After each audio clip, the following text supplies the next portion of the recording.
Sandi terdiam sejenak. Ia meremas ponsel yang masih ada dalam genggamannya. Masih terngiang di telinganya ketika Helia minta tolong.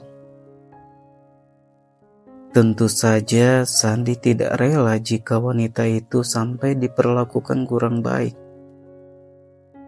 Apalagi sampai dinodai oleh laki-laki lain. Helia sudah putus.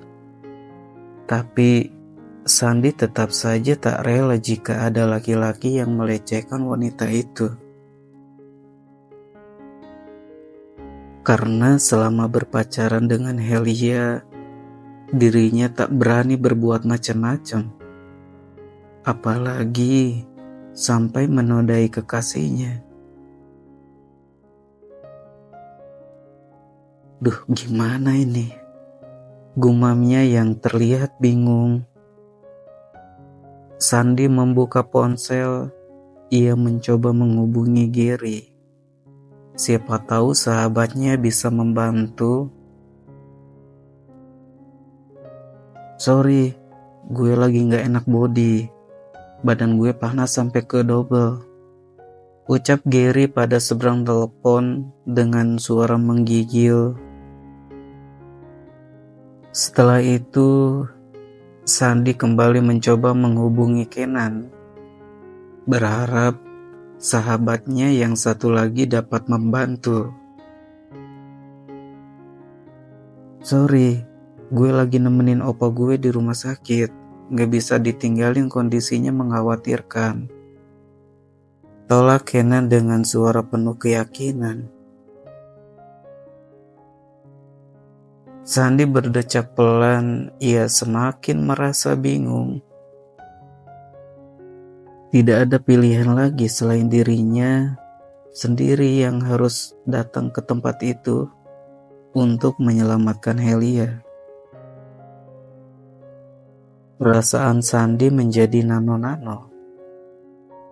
Ia putus dengan Helia bukan karena atas kemauannya diri sendiri. Bahkan saat Helia memutuskannya, ia dalam keadaan sangat menyayangi wanita itu. Sekarang, tiba-tiba saja ia menikah dengan seseorang wanita yang awalnya sama sekali tidak ia kenal. Sandi tidak tahu saat ini dirinya mencintai siapa. Namun, menyelamatkan bukanlah atas dasar cinta saja. Terlebih, orang itu telah meminta pertolongan kepadanya. Sandi akan merasa sangat bersalah jika terjadi hal buruk pada Helia. Sementara, ia sendiri tidak ada iktikad untuk membantunya. Sandi menoleh ke arah kasur. Larissa sudah terlelap. Sepertinya wanita itu benar-benar tidur. Lalu kemudian mendekat dengan perlahan. Ia berdiri di samping Larissa. Pria itu memperhatikan wajah Larissa yang sedang tidur lelap. Aku pergi dulu ya, ucapnya seraya mengusap tangan wanita itu. Sebenarnya ia merasa tidak tega karena harus meninggalkan Larissa sendiri dalam keadaan mabuk. Namun ia harus tetap pergi sebelum dirinya menyesal karena tidak bisa membantu Helia. Aku akan kembali lagi ke sini. Kamu tidur saja, ucapnya sekali lagi. Setelah itu Sandi segera berjalan dengan cepat keluar dari kamar tersebut. Ia akan pergi ke rumah Gary terlebih dulu untuk meminjam motor. Sandi sengaja tidak membawa mobil milik Larissa karena ia tidak berani jika tidak izin terlebih dulu. Pria itu datang ke rumah Gary dengan naik ojek. Setelah itu, ia langsung meluncur ke tempat di mana Helia berada. Sandy membawa roda 2 tersebut dengan kecepatan tinggi. Matanya menatap tajam ke arah jalanan yang hanya diterangi oleh lampu kendaraan. Sandy meremas stang motor CBR berwarna hitam itu dengan erat, sampai membuat roda 4 tersebut melaju kencang. Ia membawa motor tersebut menuju sebuah klub malam yang terlihat gemerlap dari luar. Pria itu menghentikan motornya dan segera masuk ke dalam tempat tersebut. Sandy memperhatikan sekeliling. Tempat yang memiliki penerangan minim itu dipenuhi orang-orang yang sedang berjoget mengikuti alunan musik DJ. Sandy mencoba menghubungi Helia karena ia yakin tidak akan bisa menemukan Helia begitu saja. "Helia, kamu di mana?" Untung sambungan telepon itu masih terhubung. "Sandy, tolong aku. Aku ada di lantai 2 di kamar 15. Ambil HP dia." Tita seorang pria pada telepon Helia. "Jangan, Sandy, tolong aku." "Halo, Helia?" Sambungan telepon tersebut sudah terputus. Sandy segera berjalan cepat menuju lantai 2. Ia mencari kamar nomor 15. "Itu dia," gumamnya ketika sorot kedua matanya menemukan sebuah kamar yang ia cari. Pintu kamar itu tertutup rapat. Namun tak lama kemudian ada seorang pria bertubuh kekar yang keluar dari dalam sana. Sandy mendekat dengan kedua tangan mengepal. "Mana Helia?" sergahnya seraya mencegat langkah pria tersebut. "Siapa kamu?" Pria itu balik bertanya dengan sorot mata yang tajam. "Jangan banyak bicara. Helia pasti ada di sana." Sandy akan menerobos masuk ke dalam kamar itu. Namun, pria bertubuh kekar tadi segera mencegahnya. "Gadis itu sudah dibeli. Jangan coba-coba mengganggu bos gue." Pria tadi menghalangi langkah Sandy. "Minggir loh." Sandy mengepalkan tangannya dengan erat tanpa basa-basi. Ia langsung menghantam pria di hadapannya. Sandy memberikan pukulan bertubi-tubi sampai membuat lawannya kewalahan. Meskipun ia sendiri sempat mendapatkan pukulan keras dari pria tersebut. Sandy mendorong tubuh kekar pria itu sampai jatuh ke atas lantai. Setelah itu ia menerobos pintu kamar dan masuk tanpa aba-aba. "Woi!" geramnya Sandy ketika ia melihat seorang pria sedang berada di atas tubuh Helia. Sandy menarik baju pria tersebut dengan sekuat tenaga, lalu melemparkan tubuh pria itu sampai membentur tembok. "Helia, ayo bangun." Sandy mengulurkan tangannya. Ia akan membantu Helia hingga bangun. Tubuh wanita itu terlihat lemas dan ketakutan. "Sialan, kenapa bisa dia ada di sini? Mana HP-ku?" ucap pria tadi kepada anak buahnya yang telah babak belur dihantam habis-habisan oleh Sandy. "Sandy, aku takut."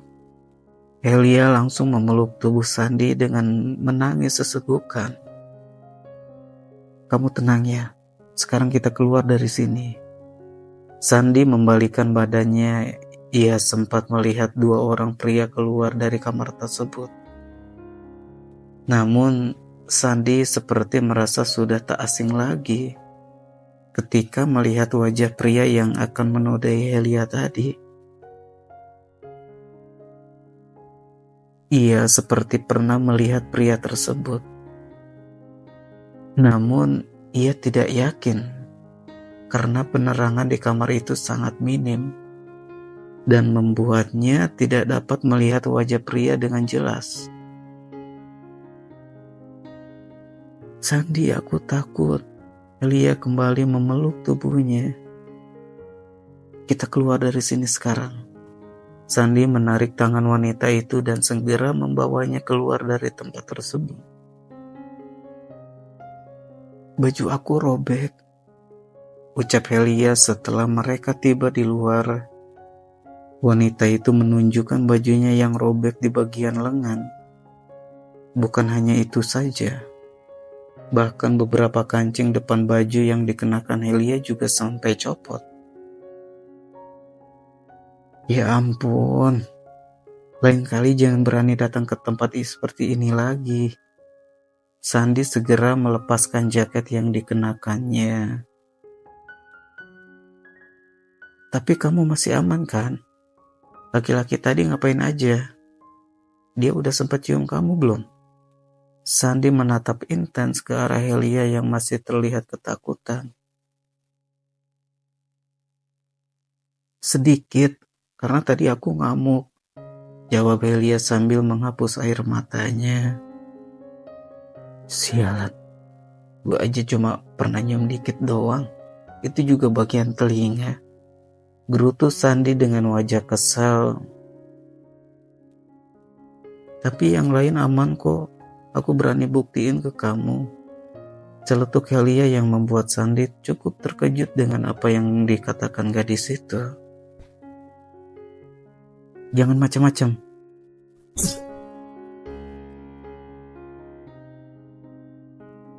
"Sekarang aku akan mengantarkan kamu pulang. Katanya kamu sudah dijual. Siapa yang berani jual kamu?" Sandi memakaikan jaketnya pada tubuh Helia. "Hah? Dijual?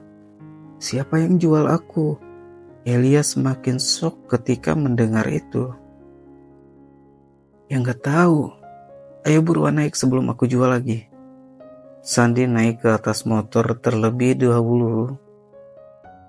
"Sandi, daripada dijual lebih baik aku dimilikin kamu aja." Helia ikut naik ke atas motor dan memeluk tubuh pria itu tanpa ragu. "Gak usah muluk-muluk, kita udah putus," ucap Sandi sebelum menjalankan motor. "Gak mau, aku masih takut. Untung kamu segera datang. Makasih ya, kamu beneran pahlawan aku." Helia malah semakin mengeratkan pelukannya. Sandi membuang nafas kasar. Ia segera menjalankan motor meninggalkan tempat itu. "Kamu bawa motor si Gary ya?" tanya Helia ketika mereka berada di perjalanan. "Iya, motor aku belum sembuh." "Gak apa-apa, asal orangnya aja ada di sisi aku." Kamu kangen gak sih naik motor bareng aku kayak gini?" "Jujur aku kangen banget." Helia menyandarkan kepalanya pada punggung tegap pria itu. Sandi tak membalas ocehan Helia. Ia terdiam dengan rasa yang berkecamuk. Tidak mudah baginya melupakan kisah bersama dengan gadis yang kini sedang memeluk tubuhnya. Terlalu banyak kenangan manis yang mereka lalui. Terlebih lagi saat momen dirinya menyatakan perasaan kepada wanita itu. Karena Ia menyukai Helia semenjak mereka masih menjadi mahasiswa baru. Lalu, ia baru berani mengutarakan perasaannya setelah mereka kenal cukup lama. "Kok kamu diam aja?" tanya Helia seraya menoleh ke arah wajah Sandi. "Nggak apa-apa, aku akan mengantarkan kamu pulang dan setelah itu, jangan pergi keluar lagi ya." Sandi berbicara dengan nada datar, sepertinya pria itu sedang serius. "Tapi aku malas pulang, aku masih kesal sama kedua orang tuaku. Bahkan mungkin sekarang mereka udah pisah. Aku mau pulang ke kosan kamu aja ya," rengek Helia. Jangan ngaco." Sandi semakin mempercepat laju roda tersebut. Ia membawa motornya ke arah jalan menuju rumah Helia. "Sekarang kamu turun dan masuk kamar. Jangan keluar lagi," ucap Sandi setelah ia menghentikan motornya di depan rumah gadis itu. "Kamu masih peduli sama aku ternyata. Makasih ya. Malam ini kamu benar-benar jadi pahlawan buat aku. Jaketnya aku pinjam dulu. Aku gak mau orang tuaku melihat bajuku yang sobek." Helia turun dari motor. "Oke, aku pergi dulu." Sandi akan kembali menjalankan motor tersebut. Namun sebelum ia pergi, Helia menahan tangannya. Gadis itu mendekat ke arahnya dan hal tak terduga terjadi. Helia melabuhkan ciuman pada pipinya yang membuat kedua mata Sandi seketika terbuka lebar. "Hel, jangan. Itu bonus buat kamu karena udah nolong aku. Sekali lagi thanks ya. Aku masuk dulu." Helia melambaikan tangannya seraya masuk ke dalam gerbang. Sementara Sandi masih mematung. Ia mengusap pipinya sendiri, bekas ciuman Helia. Namun tiba-tiba saja ia jadi teringat kepada Larissa. Apakah wanita itu masih tidur? Sandi kembali menjalankan motornya. Ia akan mengantarkan roda 2 tersebut ke rumah Gary terlebih dulu, sebelum ia kembali ke hotel. Sepanjang perjalanan, Sandi terus kepikiran Larissa. Mungkin wanita itu masih tidur, karena jika sudah bangun, pasti nelpon dirinya. Sandi kembali ke hotel setelah larut malam, bahkan keadaan di sana cukup sepi. Ia langsung menuju kamar yang ditempati Larissa. Sandi membuka pintu kamar tersebut dengan perlahan.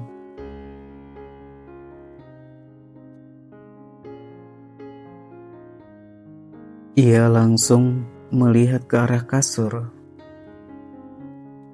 Tempat itu sudah kosong tak berpenghuni. Sandi merasa syok. Ia takut Larissa pergi dalam keadaan mabuk. "Larissa, kamu di mana?" gumamnya sambil membuka ponsel. Ia akan mencoba menghubungi istrinya. "Aku di sini." Suara itu cukup mengejutkannya. Sandi langsung menoleh ke arah balkon. Seorang wanita berjalan mendekat ke arahnya. Saat ini Larissa hanya mengenakan handuk kimono. Bahkan rambut wanita itu masih terlihat basah. Sepertinya ia baru selesai mandi. "Kamu sudah bangun?" Mendadak wajah Sandi berubah tegang. "Sudah lama. Kenapa kamu kembali ke sini?" Larissa semakin mendekat ke arahnya dengan tatapan yang sulit diartikan. "Ya karena kamu ada di sini," jawab pria itu singkat. Oh, ternyata kamu masih ingat padaku. Aku pikir setelah menghabiskan waktu bersama kekasihmu, kamu akan lupa kepadaku. Seorang wanita yang kamu nikahi secara dadakan. Larissa tersenyum miring, tetapi kedua bola matanya perlahan terlihat memerah. Seketika Sandi terkejut dengan apa yang dikatakan istrinya. Apa maksudmu? Tanyanya yang berpura-pura tidak ngerti. Ini? Kamu meninggalkan aku di sini dan menghabiskan waktu bersama dengan kekasihmu di tempat seperti ini? Larissa membuang nafas kasar. Sepertinya wanita itu sedang menahan sesak di dada. Ia menunjukkan ponselnya yang terdapat foto Sandi saat dipeluk oleh Elia. Kedua mata pria itu terbuka lebar. Dari mana Larissa mendapatkan foto tersebut? Dari mana kamu dapat foto itu? Tanyanya dengan wajah tegang. Tidak penting. Yang jelas, sekarang aku sudah tahu apa yang kamu lakukan. Larissa menarik nafas perlahan. Nada suara wanita itu mulai terdengar bergetar. Aku bisa jelaskan. Tadi aku ditelepon Helia. Dia meminta tolong karena sedang diganggu oleh laki-laki tak dikenal. Sebelumnya, aku sudah menghubungi 2 temanku untuk menolongnya. Tapi mereka nggak bisa. Jadi mau tidak mau aku yang harus menolongnya. Dia Helia, teman kampusku. Dia hampir dilecehkan oleh orang asing di tempat itu. Sandi berusaha menjelaskan panjang lebar. Lalu dia tidak jadi dilecehkan dan malah menghabiskan waktu bersamamu. Cerita yang menarik. Tapi sayangnya semua orang bisa saja mengarang cerita. Sandi, aku berusaha menerimamu dan menerima pernikahan ini. Tapi ternyata kamu membalasnya dengan pengkhianat. Aku ini memang tidak pantas untukmu yang masih muda dan mungkin menginginkan wanita yang lebih muda juga. Tapi bukan begini caranya. Apakah kamu tidak tahu jika aku sakit hati melihatnya? Larissa melemparkan ponselnya ke atas kasur. Wanita itu menatap wajah Sandi dengan nada yang naik turun secara cepat. Matanya memerah dengan buliran bening yang menggenang di pelupuk mata indah. Tapi semuanya tidak seperti yang kamu pikirkan dan kamu katakan. Aku berbicara yang sejujurnya. Itu semua bukan cerita karanganku. Seharusnya kamu percaya padaku. Bantah Sandi yang tak mau dituduh macam-macam. Pengakuan akan kalah dengan bukti. Kenapa kamu tidak mengatakan sejak awal kalau kamu memiliki seorang kekasih? Mungkin aku akan memintamu untuk menceraikan aku malam itu juga. Larissa berusaha sekuat tenaga menahan tangis, meski dadanya terasa sesak. Sandi maju 1 langkah. Ia memegang kedua bahu Larissa yang bergetar. Larissa, dengarkan aku. Dia bukan pacarku.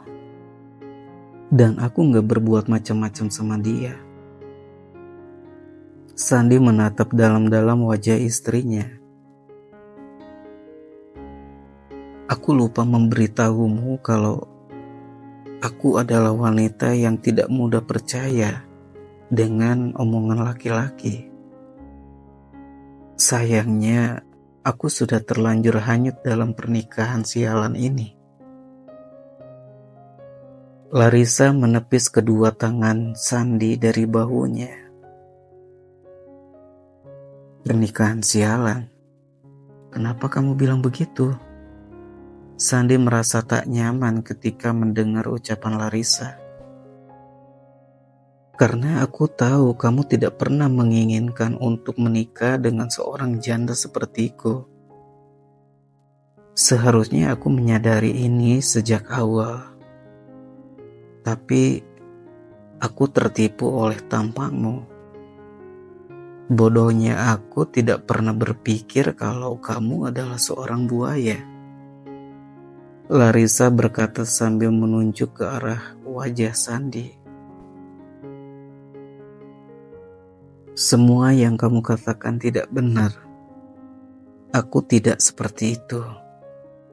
Aku tahu aku bukan orang baik. Tapi seharusnya kamu juga berpikir kalau kamu juga bukan orang yang benar-benar baik. Buktinya saja malam ini kamu juga mabuk berat. Jika tidak ada aku, bisa saja kamu dibawa oleh laki-laki lain. Balas Sandi karena ia tidak terima ketika Larissa mencap dirinya seperti tadi. Tapi aku tidak pernah mabuk berat seperti tadi, bantah Larissa. Semua orang bisa mengarang cerita. Sandi membalikan perkataan Larissa tadi. Kedua orang itu saling menatap dengan sorot mata tajam. Oke, pernikahan ini mungkin sebaiknya tidak terjadi. Aku selalu memikirkan tentang pernikahan kedua. Karena aku tidak yakin akan mendapatkan sosok yang sama. Dan itu semua sekarang terbukti. Kamu membandingkan aku dengan mantan suamimu. Sandi yang merasa tidak terima. Aku tidak pernah terpikirkan untuk mendapatkan suami yang usianya lebih muda dariku. Aku juga tidak pernah berpikir untuk mendapatkan suami yang kastanya lebih rendah dariku. Aku memang lebih muda dari kamu, dan aku juga tidak sebanding denganmu. Tapi kamu tidak perlu memperjelas semuanya dengan kalimat yang lebih menyakitkan. Aku sadar aku ini orang biasa yang sama sekali tidak pantas untuk seorang nyonya sepertimu. Setelah mengatakan itu, Sandi membalikan tubuh lalu keluar dari kamar tersebut.